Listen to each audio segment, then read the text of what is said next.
Washington, D.C. in late 2024 was freezing, but the winter chill was nothing compared to the suffocating atmosphere of power, the scrutinizing glances, and the swirling rumors that cloaked the city like a gray fog. JD Vance had stepped onto the political stage, becoming the vice president-elect, and with that, he became the focal point of relentless scrutiny. But beneath the perfectly tailored black suit, behind the sharp speeches, beyond the measured smiles before the media, was a man slowly fracturing, not from the political storms, but from the deep wounds within his own home. The past never truly left JD. He could step into the White House, but he still carried the shadows of rusted factories and dusty streets from Middletown. He had grown up within the tight walls of a broken family.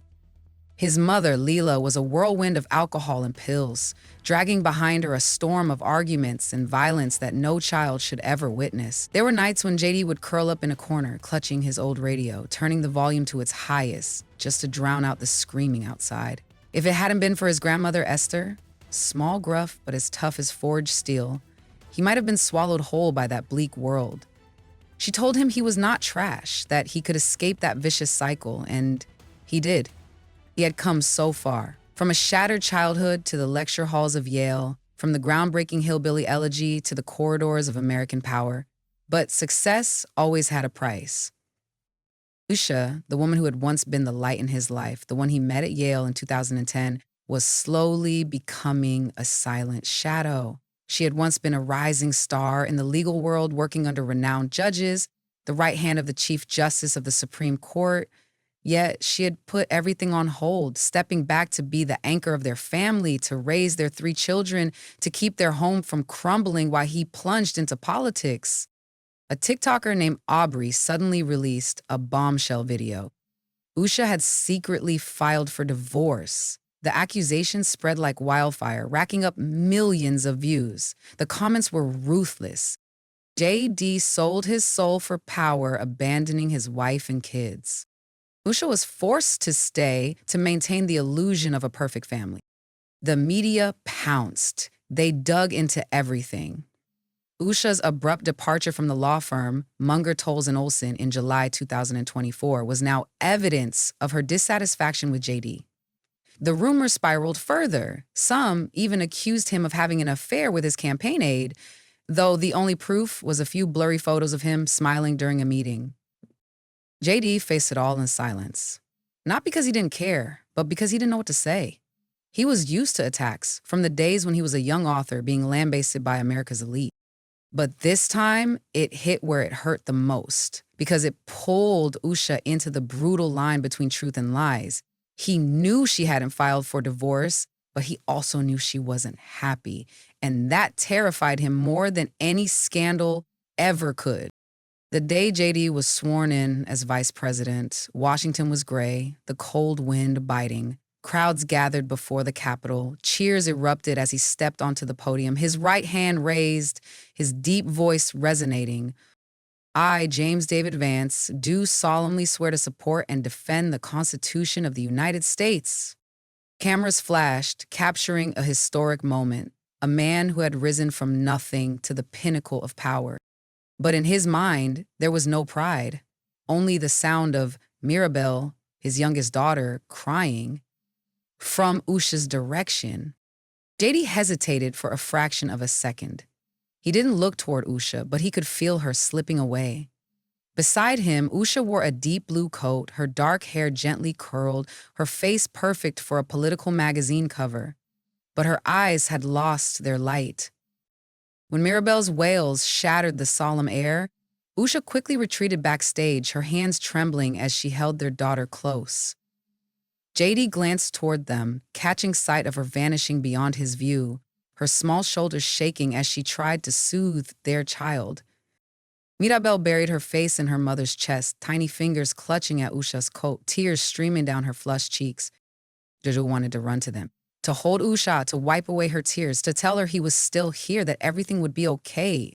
But he couldn't. Not now. Not under the glaring flashes, not amid the thunderous applause, not when the world was waiting for him to finish his oath. He stood there in the sea of people, in the deafening roar of victory, But inside him, something more precious than power was slipping away. That night, the Georgetown apartment was heavy with tension. JD pushed the door open after 3 days away from home, the scent of cigarette smoke and sweat clinging to his coat. He tossed it onto the chair and slumped down at the kitchen table, where Usha was already waiting. Her eyes were not angry, not resentful, just empty. And that emptiness was colder than any accusation. "Do you even know how I feel?" Her voice cut through the silence, calm but sharp as a dagger plunging into his chest. JD didn't respond immediately, blood rushing to his head, his breath heavy. He opened his mouth, but she continued, each word striking like a hammer. "I gave up everything, my job, my dreams, my own identity, so you could stand there under the lights playing America's hero," Usha said, her hands gripping the edge of the table, nails digging into the wood. "But were you ever really here, JD? Have you ever truly come home? The kids and I only see your shadow. You and asked me last week, where's Dad gone for so long? I had to lie and say you were busy saving the world because I didn't want him to know his father didn't even bother to call. Do you know how I have to fake a smile for the neighbors when they ask, how's the vice president doing? When all I want to do is scream that I don't know because you're not my husband anymore." JD slammed his fist on the table, the sound sharp and dry. "You think I want this?" he growled, his eyes blazing with anger, his chest burning. "You think I enjoy flying around the country, sleeping on plane seats, repeating the same lifeless speeches in front of people I want to punch in the face? I do this for us. For Ewan, for Vivek, for Mirabelle, to make sure they don't grow up in a house where their mother smashes dishes drunk, where they go to bed with empty stomachs. You think I don't want to rip off this suit, burn this damn fame, and just sit here reading to Mirabelle, fixing Ewan's bike? But I can't. Usha, I can't let them live the life I did." She laughed, a cold, sharp laugh. "Stop pretending, JD. You love this. I see it. The way you come alive when the flashes go off, when the crowds chant your name. You're addicted to it, to the feeling of being someone, of escaping that poor boy curled up in the corner of a broken home in Ohio. Don't lie to me and say you're doing this for your family when you're letting me die in your shadow. Do you even know what Vivek drew yesterday? He drew you on a stage while the kids and I stood below, tiny, faded. He said, Dad is more important than us." "Doesn't that break you?" "Don't turn me into a monster," JD shouted, standing up so fast his chair toppled over. His voice cracked, raw, tearing through his throat. "You think I don't feel that pain? You think I didn't want to punch a wall when I saw that drawing? But what am I, Usha? A power-hungry bastard who sold his family? Every day I walk outside, I still hear my mother calling me worthless. Still feel what it was like to be hungry in torn-up shoes. I don't do this for fame. I do it to prove I'm not trash, to make sure our kids never have to grow up like I did. Can't you see I'm scared? Scared that every time I close my eyes, I see my mother smashing a bottle against the wall, screaming that I was the biggest mistake of her life?" Usha stood up, facing him, her eyes red but piercing. "And what about me, JD?" she spat, fists clenched. "What am I in your grand mission to prove yourself? The woman who wipes the kids' tears when you don't come home? The loyal wife who claps when you win and stays silent when you forget Mirabelle's birthday?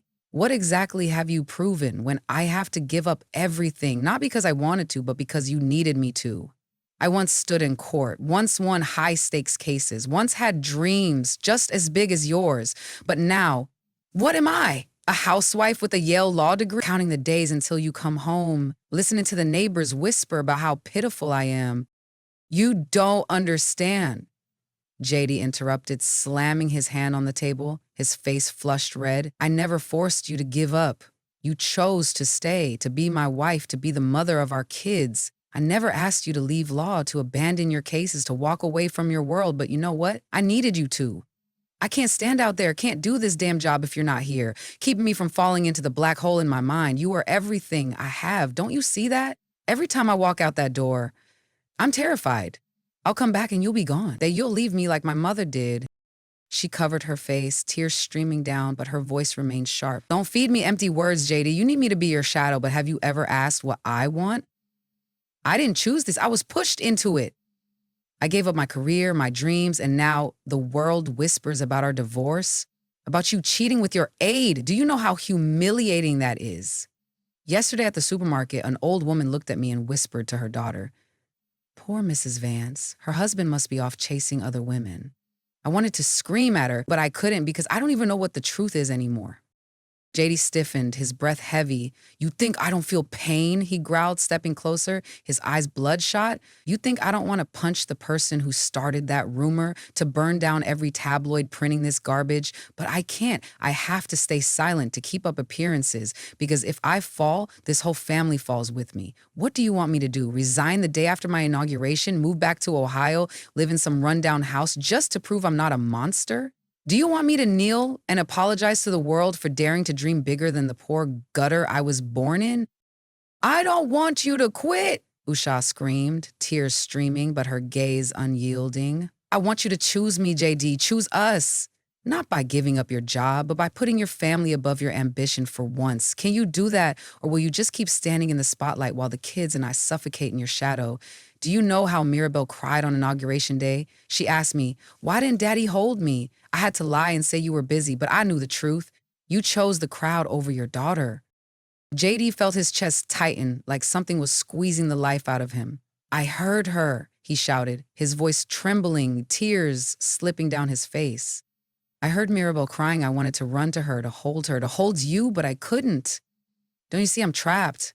Trapped between what I want and what I have to do. I'm terrified of losing you, of losing everything. But I'm also terrified that if I give it all up, I'll be nothing again. Just that starving, useless kid my mother spit on. I do all of this so our children won't have to live like I did, but why do you make me feel like the enemy? She looked at him, her eyes softening for just a moment before hardening again. I don't need you to give up everything, she said, her voice breaking but firm. I need you to be here, not just your shadow, not just your promises, but you, truly. If you can't do that, don't expect me to keep sacrificing. I'm not a machine. I'm your wife, and I'm breaking because of you. JD nodded, tears streaming down his face, but this time they were tears of hope. I will do it, he said, his voice firm. I won't make decisions alone anymore. The house in Virginia, the kids, we'll do this together. I need you, Usha, not just to survive, but to truly live. Usha pulled him into an embrace. Not tight, not passionate, but enough for both of them to feel each other's warmth. The cracks hadn't healed, but they had found a foundation, a place to begin rebuilding step by step. Perhaps none of us are vice presidents, but we have all faced difficult choices between work and family, between dreams and responsibilities.